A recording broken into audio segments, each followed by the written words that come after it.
So this interview has been a long time coming. Good to finally talk to you for more than 2 minutes at CES.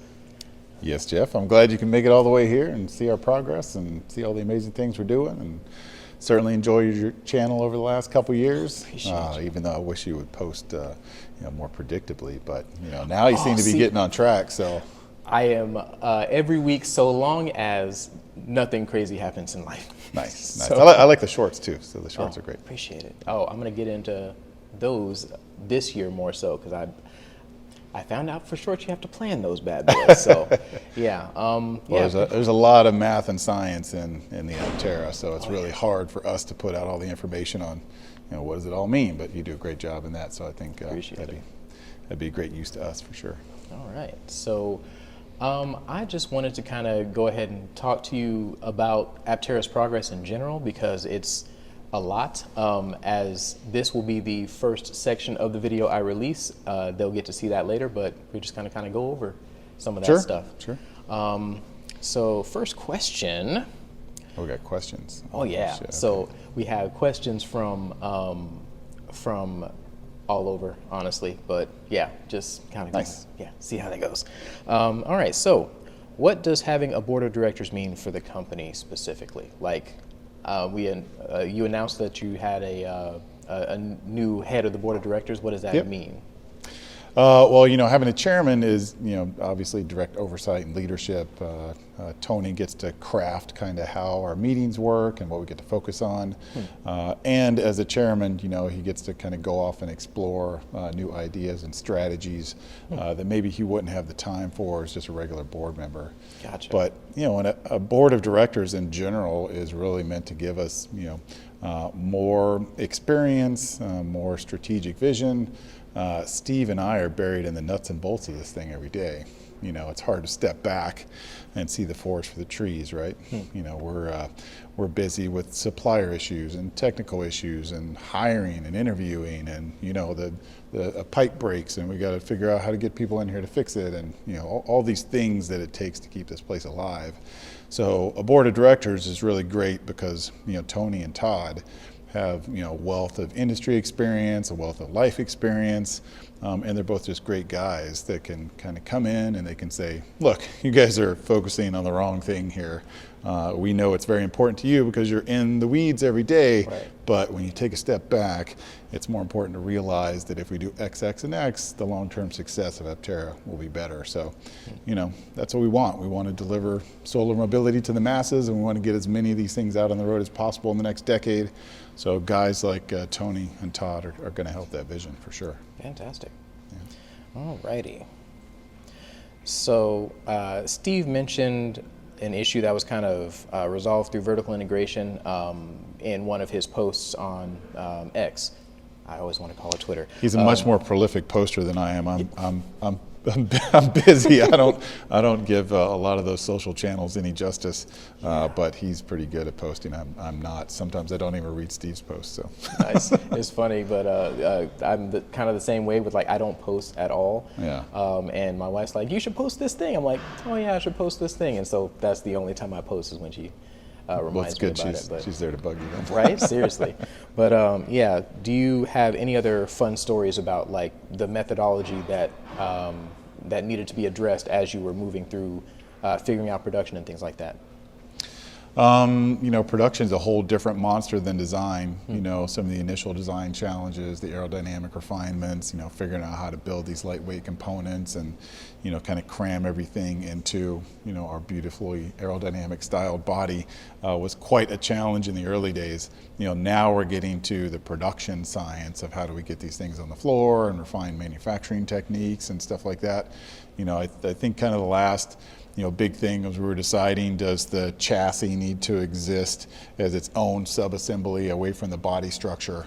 And it seemed like, no, we probably need to put, all the wiring and harnessing on the body structure, marry the chassis and the body and get it to be a complete unit and then put the battery pack in. And I think we determined, through the last couple months here when we've assembled the first vehicles, but no, the chassis and the high voltage can exist as its own subassembly, and you can do all the low voltage on the body and then put them together. So we kind of switched, our thinking on how the sub-assemblies come together in a broad fashion, and it's, you know, just through actually putting stuff together on the floor.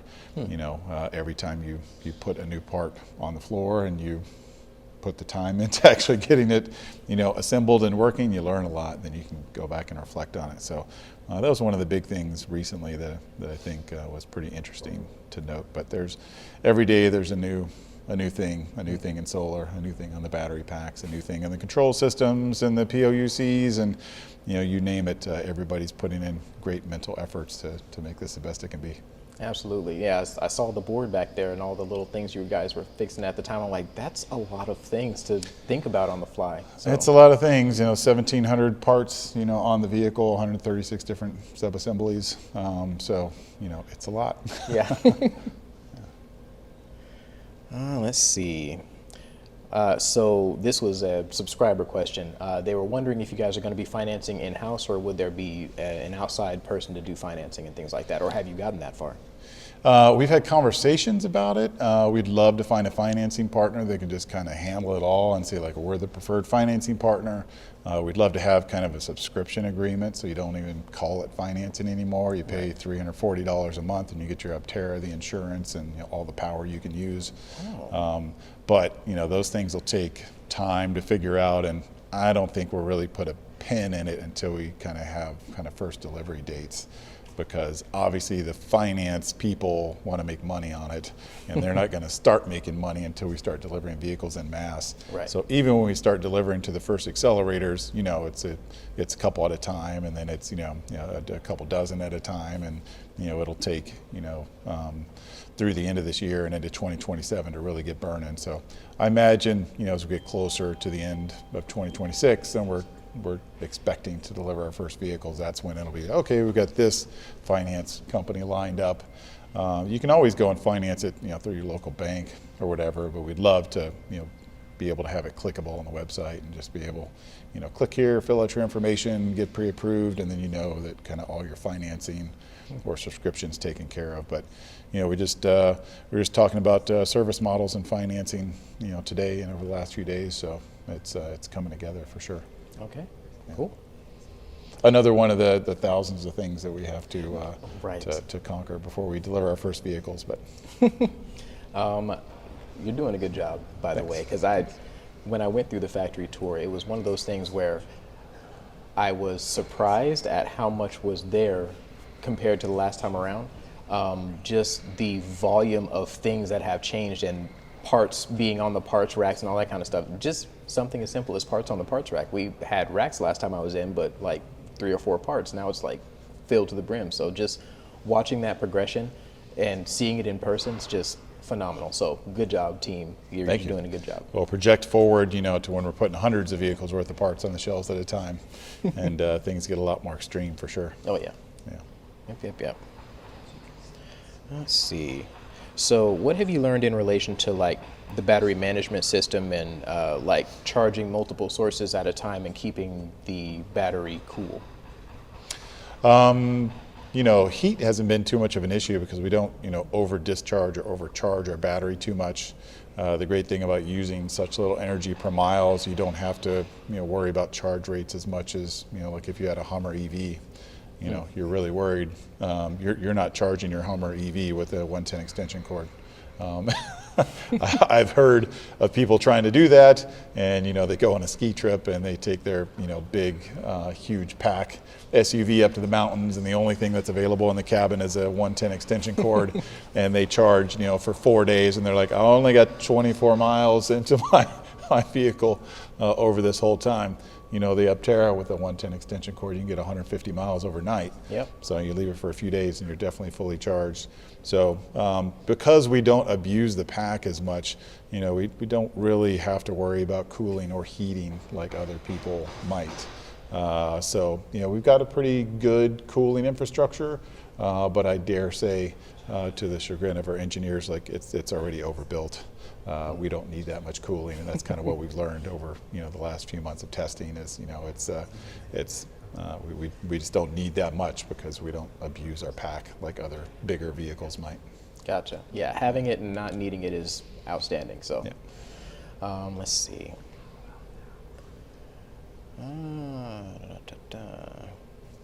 Oh, so this was a bit of a snarky question, so I'm going to rephrase it a bit. But this guy was wondering, because we had the horn button on the Aptera, they have a want to know if they can change the functionality of the plus and minus or the horn depending on what screen you're in or something like that. Like, is that functionality something you're thinking about?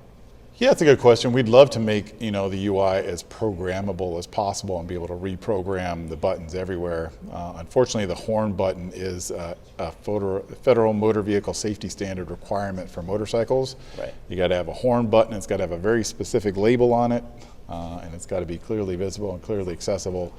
So probably not the horn, unless you want to reprogram the horn to play your favorite song when you push it instead of the horn sound. But yeah, I mean, through our UI UX, we plan to be very flexible and open about how people can customize that and how they can make their user experience better. As a right to repair company, we want to make the vehicle as open, as accessible as possible. Our kind of dedication to let aftermarket people support the vehicle the best they can. Giving them CAN, giving them code, giving them the DBC files so they can understand how to send CAN messages and stuff to control non-safety critical things in the vehicle. We hope to have all that out there and let people do whatever they want with the vehicle. We think it's sad that a lot of other vehicles that seem really cool and you'd love to customize them, but everything's locked down by the OEM, so you can't touch it. So unless you're like getting into some serious jailbreaking, or serious extra hardware customization, right. You just can't do it. But we're not taking that tact. We want to kind of open up everything we can to make the vehicle as accessible, usable, and feature-filled and customizable as possible. So. Yeah, you just brought me back to a minor horror story from my first programming class when I was studying electrical engineering. Yeah. How to set up the different pieces of software to interface with the pieces of hardware. I went on a whole sidebar in my head. But I was like, oh no. I made a D in that class, oh no. Yeah. But just cool to see this stuff coming together like this. This is wackadoo, that's sidebar. But let's see. So, one of the things that changed from my last visit was that I had to have a name tag. Last time I was in, I didn't need a name tag or anything like that. Could you kind of expand on why that was necessary? We're a federal trade zone now, so we can actually import parts directly into our facility instead of them having to wait at the border. It helps us with tariff management and other stuff to be able to get parts directly here more quickly. But because of that, we've had to have a lot more kind of safety, security stuff added to the building. So, there's tons of cameras now, and every door is locked with security. And anybody that comes in, we have to know who you are, and you got to sign, a disclosure thing so we can report back if they want to know, like, well, who did you let into our free trade zone in the last month? Right. We can tell them, hey, we had an amazing engineer come in and interview us, but he was here for a while, and we don't think that he took anything, but I may have to go back and review the video files. I was to say, if you'll let me, I might have to take that Aptera with me. But it's mostly that we import stuff, and they want to know, hey, you imported all these parts. You didn't just let somebody come in and like take a bunch of parts to another factory, because those parts are supposed to be for your factory, not for somebody else. So, yeah. Okay, cool. Let's see. Trying to make sure we got all the things.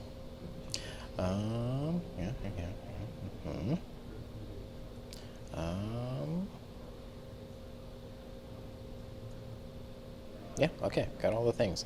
Don't tell me your subscribers only had 6 questions. So a lot of them had the same question, so I kind of conglomerated it. Yeah, so it's, the first time I came up here, they had a ton of really varied questions, but you guys have done such a good job with answering those questions and addressing new questions as they come up that it's really just the same 4 or 5 questions. When is it going to be on the road? Can I have mine now? Where's number 244 on the accelerator list? Yeah, that kind of stuff. So. I know we had a big quiet period as we're working to become a public company too, so that was frustrating for a lot of people. Oh, yeah. I'm used to being a fire hose of information and just talking to everybody I can, and we were very open with the facility before we started kind of locking down to become a public company. But now that we're through that process and we're on the other side, we hope to be doing a lot more interviews and inviting people to the factory and being able to share our story much more openly, even though we're a federal trade zone now and you got to get badges and stuff to get in here. Maybe not as accessible, but it's great to have people like you here to ask us questions and see what we're doing and kind of show all of our supporters out there that we're pushing in the right direction. We'd love things for things to happen sooner rather than later, but this is all honest engineering and effort, and it takes time, and we haven't had a big pot of cash dropped on us, by some inspired billionaire yet, but we've been able to use our cash very, very frugally and make progress every day, and hopefully you'll be able to drive in Artemis later and see, how far we've gotten, and now you're seeing some of the first vehicles off of our validation assembly line, Yes. and that's going to be super, super exciting in the next couple of weeks to have that first vehicle roll off the line. Mm-hmm. Not only because the vehicle represents, all the heart and soul we put into this over the last few years, but that we're ready to produce more of them. That vehicle making it through the first validation line means that we have it all documented. We've received every part for the build. That means every engineer's kind of finished their duties to get that vehicle out the door. And even though there's still lots of software and firmware, to be revised, mechanically, that thing is now out there and driving. So, the first one took a while to build. We're counting in weeks instead of days. But the next ones will be days, and then the next ones will be hours. And then all of a sudden we're building, an Aptera every 12 minutes out of here. And then we start to really deliver on our promise for solar mobility. Then it's all about copying this plant somewhere else. So copy this footprint, take it up to San Francisco, Northern California, take it to Texas, Virginia, take it overseas to the Netherlands and Australia. And, all of a sudden we're producing 150,000 Aptera a year and getting 1 million of these things on the road and taking billions of pounds of carbon dioxide out of the air every year and millions of barrels of oil that we don't have to use to power, stinky combustion vehicles. So, it's an exciting time for Aptera for sure. Absolutely. Yeah, I think the most exciting part to me was seeing all of those binks sitting there like ready to be put to the chassis and stuff. I don't think I've ever been this happy to see a bunch of pieces of car coming together on the line. It was phenomenal to see. Like I said, great work you guys are doing so far. I am sufficiently impressed with your progress, especially considering the fact that you've done all of this with 1/10 of what other automakers need. So hats off to you guys. I don't even have the words, man. It's just, I'm going to spend my next few days just trying to decompress and figure out what to say, because now in my head I'm just like, wee! Yeah, that was just the whole thing. So I appreciate your time. We're always available for questions, so let us know what you got, and if your subscribers have questions too, send them in. We're happy to support the channel and all the good things you do, and it's awesome to spend some time with you, man. Yeah, fantastic. Good to speak with you. Have a great rest of your day. Good to speak with you too, Jeff. All right. Yep, thank you. And